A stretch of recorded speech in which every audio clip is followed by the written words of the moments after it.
வெறும் லோக்கல் கிடையாது, cosmic. Local மட்டும் கிடையாது, ஒரு இடத்துல மட்டும் கிடையாது, என் கம்யூனிட்டி, என் வட்டாரம், என் தேசம், அப்படி மட்டும். Cosmic.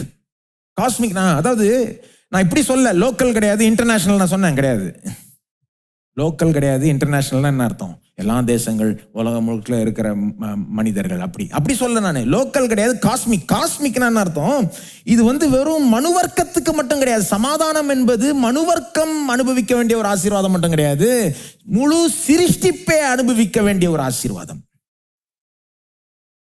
All of creation, it is not just for the human race but all of creation.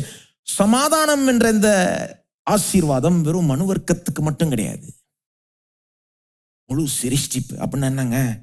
வேதம் எப்படி போதிக்குதுன்னா பாருங்க, சமாதானம் என்னன்னா தேவன் விரும்புற விதத்துல இருக்கு, எல்லாமே இருக்கணும், அதுதான் சமாதானம். தேவன் எப்படி எந்த நோக்கத்தோட எல்லாத்தையும் உண்டாக்கினாரோ அப்படி இருக்கணும். இன்னைக்கு பிரச்சனை என்னன்னா எதுவுமே அப்படி இல்லை. மனுஷன் எப்படி இருக்கணும்னு தேவன் விரும்பினாரோ மனுஷன் அப்படி இன்னைக்கு இல்லை. ஆகவே சமாதானம் வரணும்னா மனுஷன் அப்படி ஆகணும். ஆனா மனுஷன் மட்டும் கிடையாது, முழு சிருஷ்டிப்பே தேவன் விரும்பின விதத்துல இன்றைக்கு இல்லை. வெறும் மனிதர்கள் மட்டும் இல்ல, மிருகங்களே தேவன் விரும்பின விதத்துல செயல்படலை இன்னைக்கு. மரஞ்செடி கொடிகளே தேவன் விரும்பின விதத்துல இன்னைக்கு இல்லை. அப்படிதான் வேதம் போதிக்குது. ஒரு நாள் இயேசு திரும்ப வரும்போது ஒரு புதிய சிருஷ்டிப்பு, புதிய வானம், புதிய பூமியில அன்றைக்கு வேற மாதிரி இருக்குமா. எல்லாமே தேவன் விரும்பின விதத்துல, வெறும் மனுவர்க்கம் மட்டும் கிடையாது, ஒரு மிருகம், ஒரு மரஞ்செடி கொடி கூட அப்படி இருக்கும் தான் வேதம் போதிக்குது. உதாரணத்துக்கு இந்த சில பிரபலமான பகுதிகள் இருக்குல்ல, சமாதானம் என்ற வார்த்தை அங்க பார்க்க முடியாது, ஆனா அந்த கருத்து அங்க இருக்கு.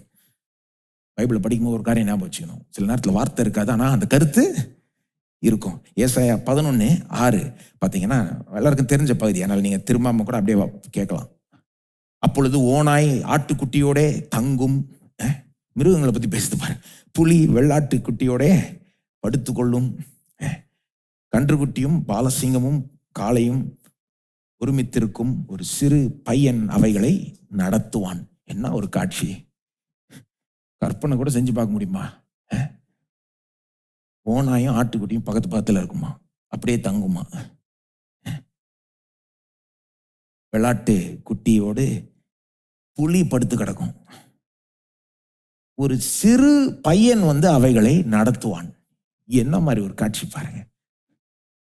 இதுதான் பர்ஃபெக்டான சமாதானம், இறுதியில வரப்போகிற பர்ஃபெக்டான சமாதானம். இங்கதான் உலகம்